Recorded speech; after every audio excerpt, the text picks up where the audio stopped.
Okay, so one of the things that I would argue that you have to have when you're thinking about how you're going to manage a startup company in a downturn is you need a framework for thought. And so I'd like you to follow with me here on a little bit of a thought experiment.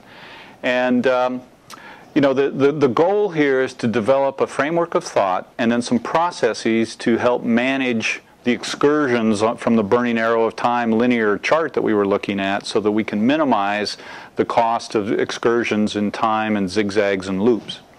Okay, so if you'll bear with me here for a moment, if we take an alpha company in an early stage, and we have three axes in this space. We have a technical excellence axis. That's what TE stands for, technical excellence. This axis is marketing and sales excellence. And we have an ops axis out here, and those are the three axes. So I would argue that if you think about it, at an alpha stage or an early stage company, let's hold the sum of the triangle. If you were going to plot the company onto this graph, let's hold the sum of the triangle to 5. Okay, so obviously, by definition, you have high levels of technical excellence, or you wouldn't have invested. That's why it's an alpha company. So we're clearly up here at 3. And so we'll come to, that only leaves us, you have to have something on each axis, so that leaves us a 1 on marketing and sales excellence, and a 1 on the ops excellence axis. Well, that's logical. You don't have any operations, so you don't need operations excellence. You don't have any sales, so you don't need marketing and sales excellence at that point. So that's where we're at. Okay, so what would it look like at a beta stage? Okay, so we're now at the validation stage of the company. We have had to build our first prototypes or run our first services, and that means we've had to have some customer input, some customer contact. So if we've done it right, we have begun to build out our marketing and sales expertise and excellence.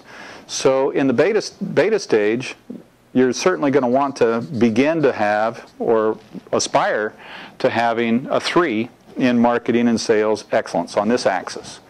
Okay, so what do you do then? Do you hold the sum to 5?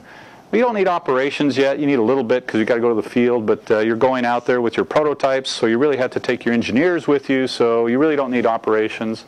So let's keep that at a 1.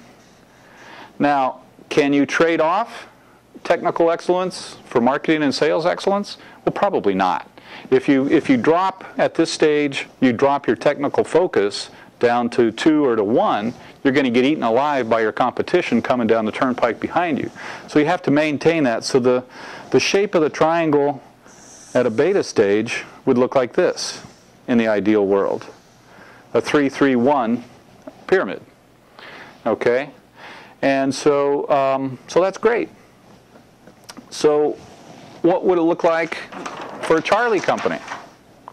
Okay, so for a Charlie company, by that time, you're getting ready for growth and early growth. So you guys are, it's a bright group here, I can tell. So you guys are way ahead of me, so you have to maintain your technical focus, and you have to maintain your marketing and sales expertise that you've developed. And now you have to add your operational expertise.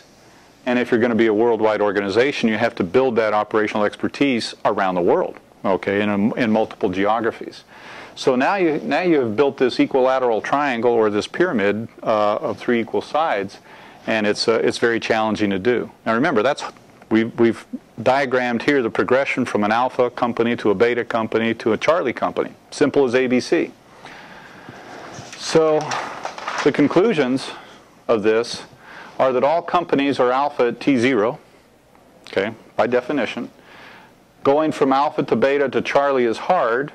So to move from a 5 triangle to a 7 triangle to a 9 triangle is extremely hard, and it requires resources. So you can think of the area of the triangle as a proxy for cash and new talent and skill sets that have to come into the organization. If you bring the skill sets in too early, then it can become expensive. So in order to do that, to make this progression from 5 to 7 to 9, or move from an alpha, beta to a Charlie, there's a few requirements.